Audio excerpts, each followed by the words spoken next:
नमस्कार दोस्तों, स्वागत है एक बार फिर आपके अपने YouTube चैनल जीवा स्टडी पर। मैं वरिष्ठ अध्यापक मुकेश कुमार जंगल आपका स्वागत करता हूं। तो अपन जो कलाम जो ऑफलाइन टेस्ट सीरीज आपकी राजस्थान थर्ड ग्रेड अध्यापक भर्ती परीक्षा जिसको अपन रीट मेंस कहते हैं, और उसका अपन जो है फाइनल टेस्ट 1 देख रहे थे, कलाम 1.0 जो टेस्ट सीरीज है उसका, जिसमें अपने जो है पूरा फुल लेंथ टेस्ट जो है शामिल किया गया है। सारा सिलेबस कवर होगा उसमें। 40 क्वेश्चन अपने हो चुके थे। देखो थोड़ा सा जो टाइम मैनेजमेंट की कमी के कारण क्लासेस ऊपर नीचे लेट वगैरह आ रही है, लेकिन आपको सारी क्लासेस मिलेगी। सबसे पहला जो क्वेश्चन आज का कि निम्न में से कौन सा जो है लोक देवता पंच पीरों में शामिल नहीं है। एकदम इजी क्वेश्चन है।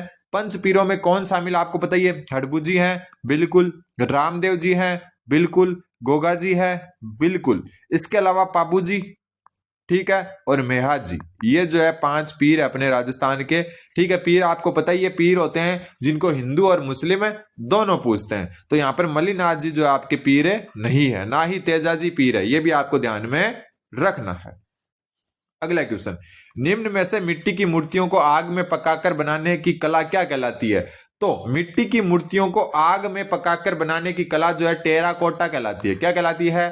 टेराकोटा। अब जो है आपका बची हुई जो कलाएं उनको मैं बता दूं। मुनवती कला, मुनवती कला हो सकता है बहुत सारे स्टूडेंट को पता नहीं हो, लेकिन इसको उस्ता कला भी कहते हैं। अब लगभग सबको पता चल गया होगा क्या है। बीकानेर में जो आपकी प्रसिद्ध है, बीकानेर से इसकी शुरुआत हुई थी। राजस्थान में ऊंट की जो खाल है उस पर जो है, ऊंट की खाल पर जो है हम कह सकते हैं चित्रण करना एक प्रकार से। ठीक है, तो ये उस्ता कला जिसको मुनवती कला भी कहते हैं। ठीक है, तुड़िया कला क्या है। तो तुड़िया कला जो है आपकी, ये जो है नकली आभूषण बनाने की कला है। नकली आभूषण बनाने की। थेवा कला, कांच पर सोने की नक्काशी, कांच पर सोने की नक्काशी होती है, वो सोने की नक्काशी। तो ये जो आपको थोड़ा सा ध्यान में रखना। तो इसका उत्तर हो जाएगा टेराकोटा, जिसमें मिट्टी की मूर्तियों को आग में पकाकर बनाया जाता है। फिर राजस्थान जनगणना 2011 के अनुसार निम्न पर विचार कीजिए। सबसे पहले, जैसलमेर राज्य की कुल जनसंख्या में 1% से कम अंश रखता है।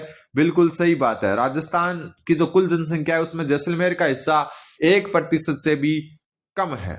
फिर राज्य की जनसंख्या का लगभग 10वां भाग जयपुर जिले में निवास करता है। मतलब लगभग 10% जो है वो कहां, जयपुर जिले में निवास करता है, और जैसलमेर में 1% से भी कम निवास करता है। तो इससे आपको राजस्थान की विविधताएं जो है आपको सामने दिख रही होगी। ठीक है, राज्य में सर्वाधिक नगरीय जनसंख्या के अनुपात वाला जिला कोटा है। बिल्कुल, कोटा में सर्वाधिक नगरीय यानी कि शहरी जनसंख्या है। अब आपको कमेंट करना है ग्रामीण जनसंख्या सर्वाधिक कहां पर है। ग्रामीण जनसंख्या कहां पर है सर्वाधिक, ये कमेंट करेंगे आप, क्योंकि मैं आपको बताऊंगा तो आप जो है पढ़कर आगे बढ़ जाएंगे। अब मैं कमेंट करोगे तो या तो आपको याद होगा तो करोगे, या वरना देख के करोगे, जिससे आपको भी थोड़ी उत्सुकता होगी, यार ये क्यों नहीं आ रहा मेरे को। ठीक है, तो कमेंट क्या करना है, ग्रामीण जनसंख्या सर्वाधिक कहां पर है, जनसंख्या का ग्रामीण अनुपात सर्वाधिक है कहां पर है। तो ये तो तीनों ही सही है, तो उत्तर ABC हो जाएगा। इसमें ABC सत्य है। अगला क्वेश्चन, निम्न में से बहरूपिया लोक कला कौन सी। बहरूपिया लोक कला के कलाकार जानकीलाल भांड का संबंध किससे है। बहरूपिया जो है आपको पता ही क्या होता है, जो अलग अलग प्रकार के भेष बना के आता है। कभी वो राम बन के आते हैं, कभी रावण, कभी नारद। ठीक है, हर घर में जो है गांव में जाते हैं, बोलते हैं ना, नारद मेरा नाम है, सबको लड़ाना मेरा काम है। वो बहरूपिया होते हैं, जिनको जो है स्थानीय भाषा में भांड भी कहते हैं। ठीक है, और जानकीलाल भांड जो है उनका संबंध जो है आपका भीलवाड़ा जिले से था। ठीक है, यह आपको ध्यान में रखना है। फिर क्वेश्चन नंबर 45। यहां भले आपको लेवल 1 नाम दिख रहा हो, लेकिन ये लेवल 2 में कॉमन जो टॉपिक है ना वो है ये। ठीक है, फिर निम्नलिखित कथनों पर विचार कीजिए, ठीक, और बताना कि उपयुक्त विशेषताएं कौन सी मृदा को वर्णित करती है। यह मृदा कपास, मूंगफली व दालों के लिए उपयुक्त है। ठीक है, तो कपास, मूंगफली और दाल। कपास आपको पता ही है काली मृदा में होती है, तो पता तो यहां से चल रहा है अपने को, लेकिन फिर भी और देख लेते हैं। इस मृदा में कैल्शियम, पोटास पर्याप्त मात्रा में तथा जैविक पदार्थों की कमी पाई जाती है। अच्छा, कैल्शियम पोटास तो पर्याप्त मात्रा में, लेकिन जो जैविक पदार्थ है उनकी कमी पाई जाती है। नदी घाटी प्रदेशों में इस मृदा में कच्छारी मृदा भी मिश्रित रूप में पाई जाती है, और ये खास तौर पर राजस्थान में कहां पाई जाती है, हाड़ौती प्रदेश में पाई जाती है। कहां पर पाई जाती है, खास तौर पर हाड़ौती जो प्रदेश है आपका वहां पाई जाती है, हाड़ौती प्रदेश में। तो ये मध्यम प्रकार की काली मृदा है, इसका उत्तर हो जाएगा, क्योंकि यहां से ही पता चला कपास मतलब काली मृदा। ठीक है, मूंगफली से पता नहीं चलता लेकिन कपास से पता चल जाता है। फिर राजस्थान कृषि सांख्यिकी 2023-24 के अनुसार निम्नलिखित में से असुमेलित युग्म बताओ। इधर फसल है, इधर अग्रणी जो उत्पादक राज्य हैं वो हैं, सॉरी जिले हैं। तंबाकू का उत्पादन जालोर अलवर में होता है, बिल्कुल सही बात है। अलवर और जालोर दोनों जगह, भले ही दोनों अपोजिट दिशा में हो, अपोजिट एंगल पर हो, राजस्थान में एक जो है उत्तर की तरफ है और एक दक्षिण की तरफ है, लेकिन जो है यहाँ पर आपके सर्वाधिक जो है तंबाकू उत्पादक राज्य हैं, सॉरी वापस राज्य नाम आ गया, जिले हैं। फिर कपास, कपास गंगानगर हनुमानगढ़, बिल्कुल सही बात है। सरसों, कपास का कुछ भाग हाड़ौती प्रदेश में भी पाया जाता है, कुछ भाग हाड़ौती प्रदेश में, क्योंकि वहां काली मृदा होती है। बाकी श्री गंगानगर और हनुमानगढ़ बिल्कुल। फिर सरसों जो है ये जयपुर श्री गंगानगर, ये जो है यहाँ पर आपका जो है क्या हो गया, जयपुर और गंगानगर जो है गलत हो गया, अपने को असुमेलित बताना था। सरसों में सर्वाधिक आपको पता है ये भरतपुर अलवर आते हैं, गंगानगर का भी नाम है लेकिन सर्वाधिक भरतपुर अलवर के आसपास होती है ये, तो यहां से जो है ये असुमेलित हो गया। जीरा जोधपुर बाड़मेर, ये बात बिल्कुल सही है। तो गंगानगर में भी होती है सरसों, लेकिन गंगानगर से ज्यादा भरतपुर होती है, ठीक है। अलवर साइड भी अच्छी खासी होती है, तो ये आपको थोड़ा सा ध्यान में रखना है।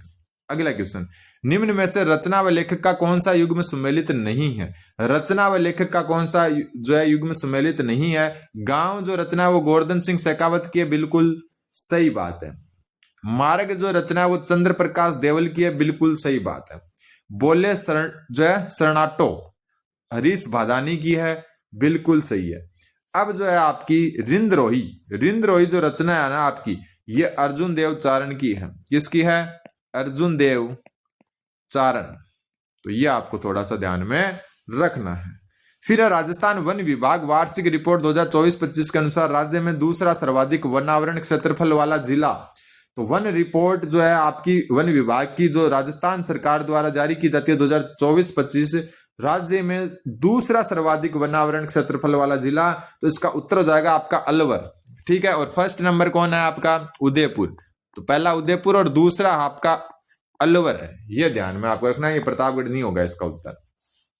अगला क्वेश्चन, क्योंकि यहां पर क्षेत्रफल पूछा आपने से, प्रतिशत नहीं पूछा, प्रतिशत में अलग बात होती है। क्वेश्चन नंबर 49, किस सभ्यता स्थल से भट्टी नुमा चूल्हा प्राप्त हुआ है? भट्टी नुमा चूल्हा कह सकते हो, वरना दो मुंह वाला चूल्हा, दो मुंह वाला चूल्हा। ये कौन से सभ्यता स्थल से प्राप्त हुआ है? तो आहड़ सभ्यता स्थल से हुआ है। आहड़ का पुराना नाम आपको बताइए, घाटपुर भी कहते हैं इसको, ताम्रवती भी कहते हैं इसको, ताम्रवती भी कहते हैं, ठीक है। इसके अलावा अपन अगर बात करें आहड़ की, तो इसके 8 स्तरों में खुदाई हो चुकी है। 8 स्तर है इस पर, 8 स्तर में उत्खनन हुआ है इसका, उत्खनन। इसके अलावा आहड़ की बात करें तो ये बनास नदी के किनारे, जिसका जो सहायक आयड़ नदी उसके किनारे ही है, ठीक है। बेड़च भी कह सकते हो आप। फिर गणेशर सभ्यता आपको पता है ये सिक्कर में है। कहां पर है? सिक्कर, नीम का थाना, और ये कांतली नदी के किनारे है, कांतली नदी। कालीबंगा जिसको अपन रग रग में जान चुके हैं, हनुमानगढ़ घग्गर नदी के किनारे। प्राचीन सरस्वती नदी। बालाथल कल पढ़ चुके बालाथल के बारे में, उदयपुर, ठीक है। और बालाथल के बारे में अपन कल पढ़ चुके, वीएन मिश्र ने इसका उत्खनन किया था। अगला क्वेश्चन, राजशाही शासन में सेना को वेतन देने और सेना संबंधी अन्य कार्यों की जिम्मेदारी का निर्वहन करने वाले अधिकारी को कहा जाता था। मतलब जो सेना को वेतन देता था और सेना संबंधी अन्य कार्य करता था उसको बख्शी कहा जाता था। क्या कहा जाता था? बख्शी कहा जाता था। उत्तर हो जाएगा इसका ऑप्शन नंबर 4। अगला क्वेश्चन, राजस्थान में औद्योगिक विकास के लिए स्थापित निम्नलिखित संस्थाओं को स्थापना वर्ष के कालक्रम अनुसार व्यवस्थित कीजिए।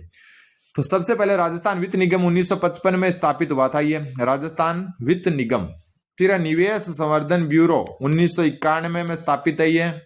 फिर राजस्थान लघु उद्योग निगम लिमिटेड, ये 1961 में क्या है जो है आपका बना हुआ है। फिर ग्रामीण गैर कृषि विकास प्राधिकरण रूडा, ये बना हुआ है आपका 1995 में। अब जो है सुमेलित कर सकते हो कालक्रम में, सबसे पहले तो ए ही आएगा, फिर स्थापना ए के बाद में हो रखी है सी की, ठीक है, और सी के बाद में वापस बी की हो रखी है, और बी के बाद में डी की हो रखी है। तो बी आ गया, बी के बाद में बच गया कौन सा? डी। तो ए सी बी डी, ए सी बी डी कौन सा? ऑप्शन नंबर 2 उत्तर हो जाएगा।